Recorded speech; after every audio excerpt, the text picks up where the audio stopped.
Hello everyone! For today's video nga mga mare ay nakaschedule kaming kumain ng dinner as early birthday celebration ni mother-in-law. Nakita ko nga itong resto na to sa TikTok na dito lang located sa San Jose, Magalang. Nasakto naman na hindi kalayuan kari in-laws. Madalas na nga rin daw silang kumain dito at okay naman daw ang food. Pagdating nga namin ay marami-rami na nga ang tao at buti na lang talaga ay medyo malaki rin ang parking space nila dito. Pagka-park nga agad na rin kaming pumasok at tumiretso dito sa cashier nila para magbayad. 325 pesos per person nga pala ang bayad at since may isa kaming senior na kasama ay naka-discount siya ng 65 pesos. Nagtanong nga rin ako kung meron ba silang birthday promo. Meron naman kaso 10 plus 1 nga raw. Pagkabayad ay nagbigay na rin sila ng plate at pwede na nga kayong kumuha ng mga foods dito sa loob. Dito nga sa kabilang dulo ay yung mga dessert nila like maha blanca at turon with ube at mga prutas. Meron din silang iba't ibang klase ng salad, ampoing ausandang Kapampangan samji na buro. May mga soup nga rin sila at syempre hindi naman mawawala yung rice. Sa ulam naman mga mare, napakaraming choices at nung time nga na to ay meron silang fried chicken, merong isda, mixed seafoods, ginataang kohol, sisig Kapampangan at marami pang iba. For the drinks naman mga mare, anli rin ito at meron nga silang tatlong choices. Merong pineapple, red tea at cucumber. And wait, there's more! Anli rin ng barbecue nila dito, pati na nga rin ng samji. O diba, sa 325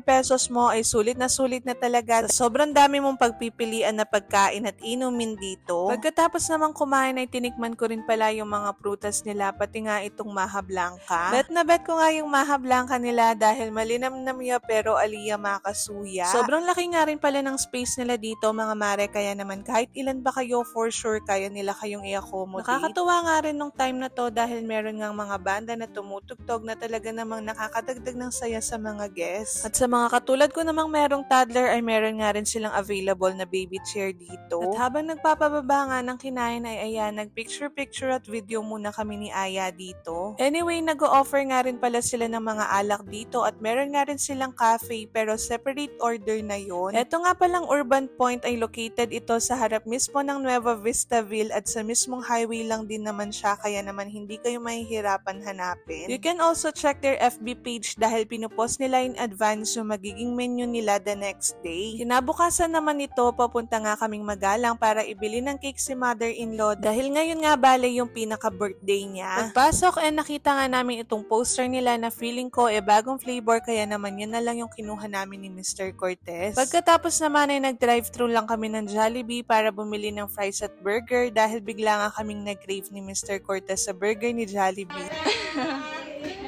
Birthday to you. Birthday, happy birthday, Lola.